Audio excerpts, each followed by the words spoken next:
নাই আচলতে গোটেই কথাখিনি ইমান আকস্মাতে হ'ল আমি ভবা নাছিলোঁ যে তেওঁ ইয়ালৈ আহিব কিন্তু আমাৰ এই সৌভাগ্য যে ক্ৰিকেটৰ ভগৱান শচীন তেণ্ডুলকাৰৰ পুত্ৰ তেওঁ নিজৰ এজন প্ৰতিভাশালী ক্ৰিকেটাৰ তেওঁ আকস্মাতে আহি পেলাই বিন্দেজ হ'বলৈ আহিলে আমাৰ তৰাজানস্থিত যোৰহাটৰ আৰু ইয়াত তেওঁ কিছু সময় কটালে আচলতে আবেলি সময়ত ক'ৰবাত তেওঁ খাই মেলি আহি কোনোবাই ৰেকমেণ্ড কৰিলে যে ইয়াত অলপ নিৰলে কথা পাতিব পৰা জেগা হিচাপে তেওঁ ৰেকমেণ্ড কৰিলে কিতাপ পত্ৰও আছে সেই হিচাপে তেওঁ আহি ইয়াতে আৰু আন দুজন বন্ধুৰ সৈতে তেওঁ আছিলেহি ইয়াত আহি পেলাই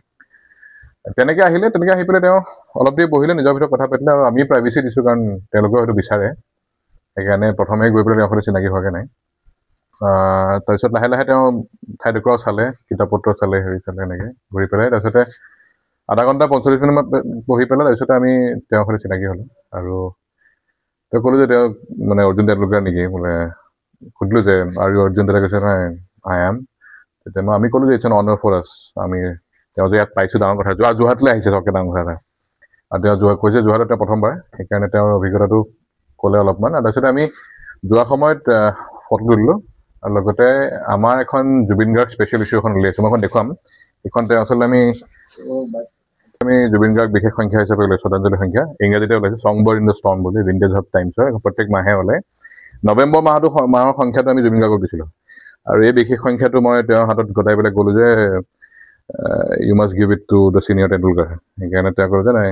মই নিশ্চয় দিম আৰু তেওঁ আশা কৰোঁ তেওঁ বহা কোঠাত এই ইছ্যুটো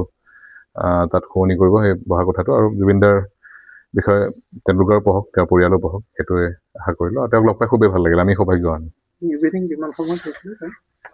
আবেলি 5:30 বজাত মই পিছে অলপ দেৰিকৈ পাইছোঁ মই অকণমান 15 মিনিটমান কৈছোঁ তেতিয়ালৈ তেওঁ ইতিমধ্যে 15-20 মিনিট বহিলে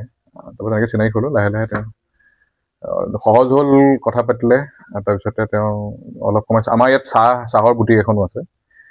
তেওঁ অকণমান গ্ৰীণ টি আৰু কিবা খাই পেলাই তেওঁ সেইটো সময়ত তেওঁ ক'লে যে মই প্ৰস্থান কৰিম আৰু তেনেকৈ আমি লগ পাই বিদায় দিলোঁ